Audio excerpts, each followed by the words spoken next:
Okay. Hello, everyone. This is the Discogs Listening Session.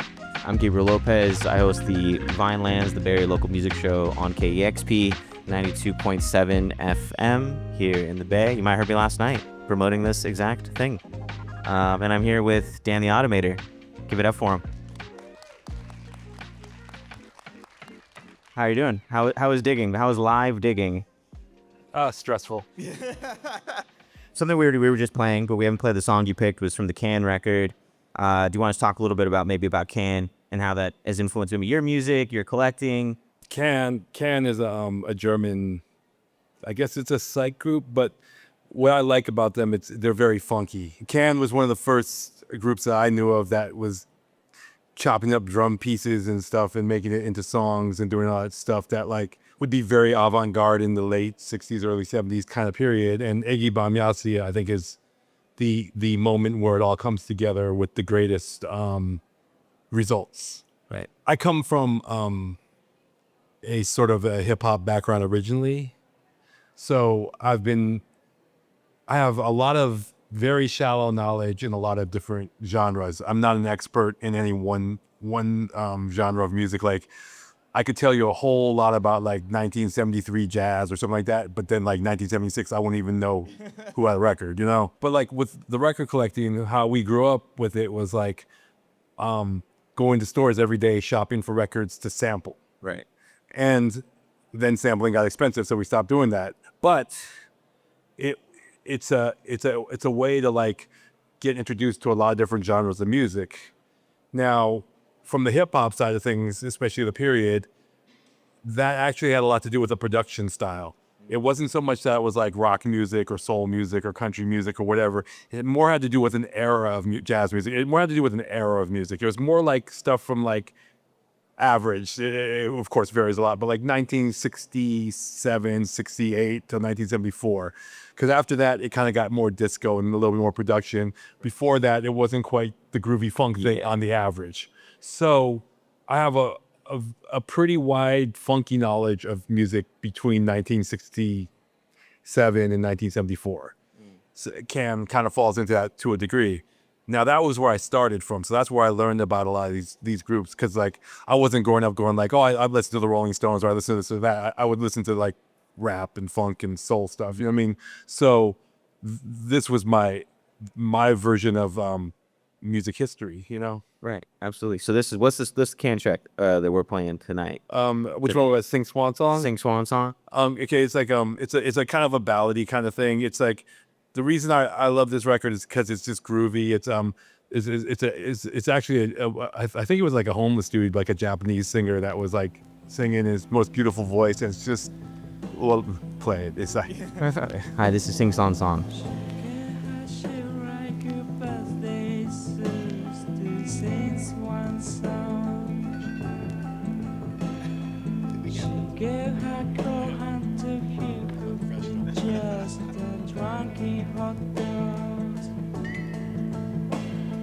She's sucking up again, but happy as the day is long. She can't have she write good birthday just for the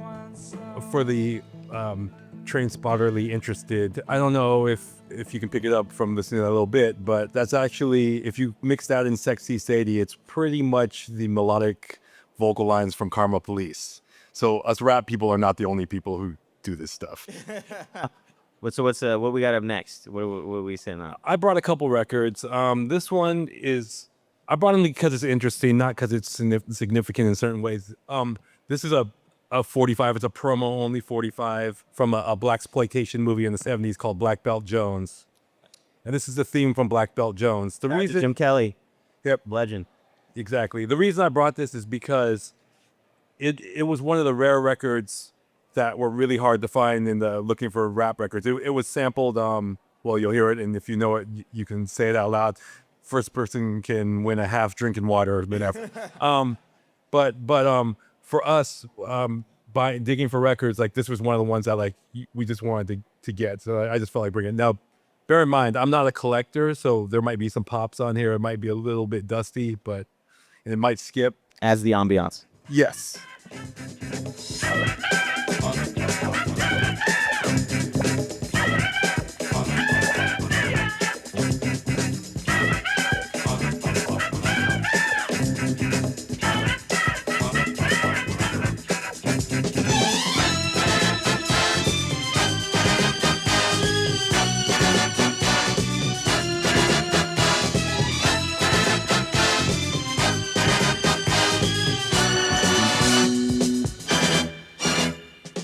Okay, does anyone know the sample? You win a water bottle. Half a water bottle. 2 drinks from Dan the Automator. Come on now. Get it up on ebay.com. Who wants to win? It was a break in the middle, but I'm forbidden to tell, so you have to guess. All right, so up next, what we got? We got Ripple. Yeah, it's a band called Ripple. What is it? I don't know what it is, but it's funky. Is that what it is? Yeah. I don't know what it is, but it sure is funky. Yeah, this is another song. For me, when it came to collecting records, especially, a lot of the early stuff was like trying to find out the stuff people used on existing rap records and seeing where it goes. And this is one of the, not first, but one of the early ones that, like, once again, if you know where it came from, you know. I'm not talking about. No more waters to win, though, I'm afraid. Wait, he's got to drink the rest of it.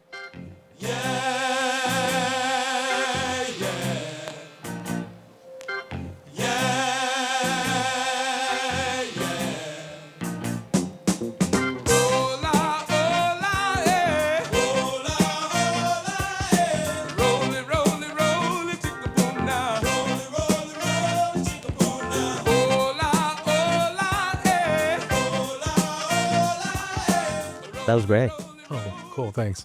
And I discovered it because there was a song called I Got It Made by Special Ed, and they had sampled that, and I just was obsessed with finding these things at the time. So yeah, it's just pre-Who sampled. You had to just go to be like, what is that? What did he do? Yep. Well, something you put on your list that I wanted to ask you about is you had asked for like 5 different copies of the Hair soundtrack.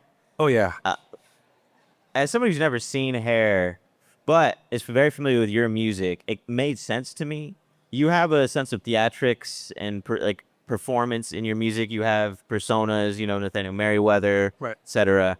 Well, how did that start? Like, what is the relationship there? How did you get to theatrical in your production? I mean, there's nothing to get started in that. It's just kind of what I do. I mean, it's just part of what I make. But like, as far as Hair goes, it's not an influence in that respect, but like if you look at Hair, the original, especially the original Broadway cast to start off, it's Galt McDermott, who's one of the great composers and stuff of all time. And then on the Broadway version, there's guys like Idris Muhammad, one of the greatest drummers playing of all time. And it's funk. No, it's jazz. Sorry, it's jazz funk, but it's also psych. So it's a very interesting thing in time. And the reason I like Hair records is, well, at this point, it's because I have like 40 of them, so I kind of just started collecting them. In the different versions, in the different countries, there's so much really interesting music. And as an example, like the Japanese Hair, it's where Halftime from Nas comes from, or there's like all these records that like were there, and it hits the sweet spot of funky soul, jazz, and psych. If you were to ask me what I liked about music period-wise, those would be 3 or 4 of the things, even more than, say, James Brown or something like that, which I also love. But the psych to jazz to rock funk thing that's a sweet spot taste-wise for me. Totally, absolutely. I definitely hear that for sure. Anything else? What do we else want to dig? Okay. What did you maybe buy? Anything you grabbed just from the art book fair? Oh, I grabbed a couple things. Let me see what I grabbed. I was Record hunting with a time limit is probably the hardest thing you could do. So also, I don't like shopping for records. I gotta do it for hours. I don't do it for like 5 minutes. Anyway, I will play you another record I found that was The Message, Cymande. It's this is another English funky band thing. I'm just playing it because I enjoy it, and it was also part of hip hop in the inception years.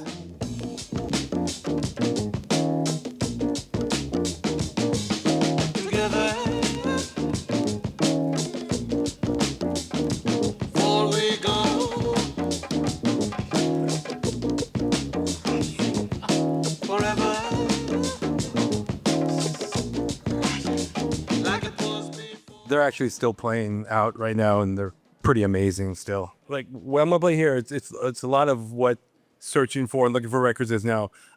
In my personal career, I don't really do covers or anything like that. But if I was going to do a cover, this has always been a song I've considered. It's not a popular song. I just found it one day like 20 years ago, and every time I put it on, I'm kind of like, this is really cool. Didn't make it, but it was cool. So we're gonna play it. All right. What's the name of the track? It's Nolan. I Like What You Give.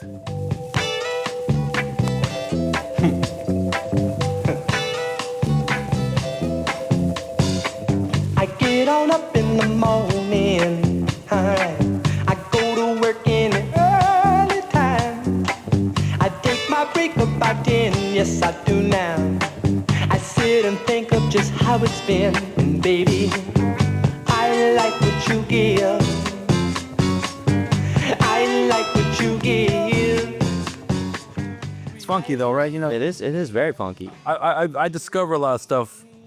I'm not like actively shopping for records as much right now, but I've discovered a lot about what I do and the interesting songs, interesting melodic things, and also weird shit. Now, we've been playing all these funky, cool things and whatnot. I do have a record that can bring this whole thing to a grinding halt. Do you want to hear it? Please. I was looking at the cover of that. This is the sounds of the San Francisco adult bookstores. Don't worry, it's not blue that way. It's just basically someone took a tape recorder into an adult bookstore and was just recording. Let's see. Just a quiet ruffling of pages. Hello, I'm Ryan Kerr, and we're speaking, of course, of the adult bookstore. It will be my distinct pleasure today to accompany you on this tour of triple X-rated adult bookstores. I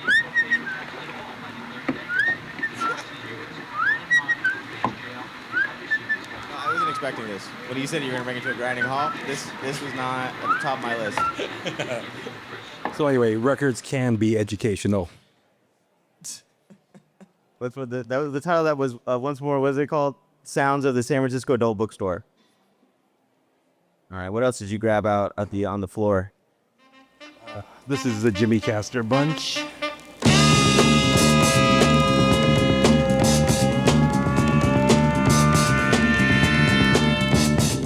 Watch me now, feel the groove, and there's something gonna make you move.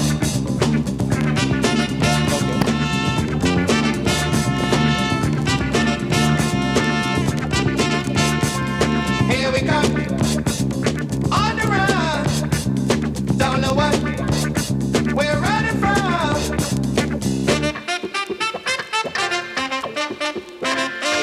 That was incredible.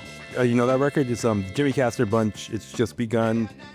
Probably a very significant moment to me because also this is where a lot of people were introduced to breakdancing on the big screen. There was a movie called Flashdance, and a group called the Rocksteady Crew were dancing on the street to this song.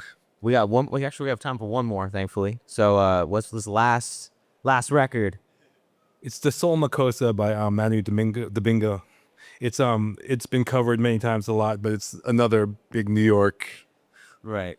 urban hip hop. When you first heard these tracks, growing up in the Sunset and being in the city, like, how did that land for you as a youth? Seeing this happening, seeing Flashdance, hearing these records.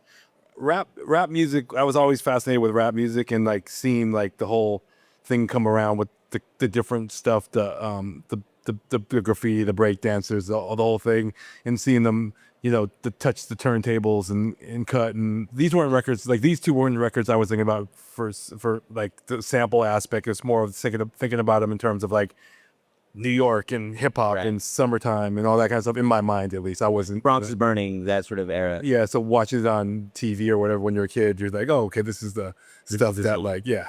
Is there anything when you were internally for you? Were you breakdancing? Were you hitting graph? Were you doing anything? I tried all that stuff. I was actually a very terrible breakdancing person. Very terrible. Like I can barely write on paper, so I can't graffiti. My DJing skills are pretty decent. Okay. I'm not. Okay, basically, that's where I had landed was DJing and cutting and mixing and scratching and all this stuff. But what happened to me was I was in high school doing this stuff, and I felt like I was pretty good. I didn't think I was like, like world class, but I was learning and getting pretty good at this. But then like I ended up able to be at this DJ show in Stockton, which is about 90 minutes away from here. It was like a party, and like in the middle of the party they brought out like these two kids, like they're really just local kids, like, and then put them on turntables and they started scratching like crazy and stuff. And then like I'm like, fuck, they're like kids. I can't do this. This is like these fucking local hicks can like, like do it on this level. And then of course later I met them afterwards, and one turned out to be DJ Qbert and the other one turned out to be Mixmaster Mike. So in a lot of ways, I owe them a lot for making me focus on the beats, because You're like, all right, and I'm done. Yeah. All right, so this is our last track. This is Soul Makossa with Soul Makossa.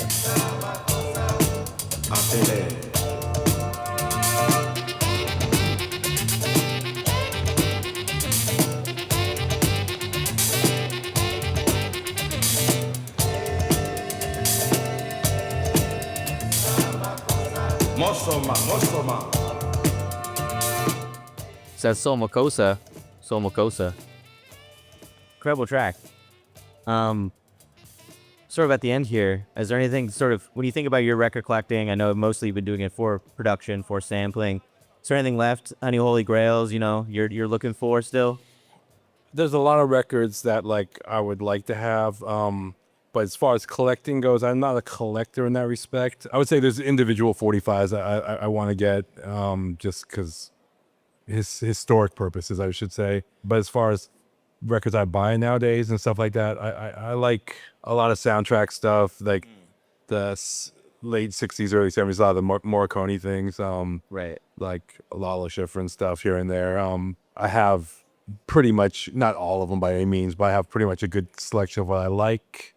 As far as a record, like I want this record, like there's so many and there's none at this Right. time. Yeah, it's hard to be like, this is the one I'm still at the end of the day hunting for. But really, thank you so much for your time and coming out and listening to stuff with us. I think this has been really cool. You are a legend of the city, and so as somebody who gets to play a lot of Bay Area music, I love digging into your discography and playing some deep cuts. Cool. And thank you so much. This is Dan The Automator, Discogs Listening Session. Thank you.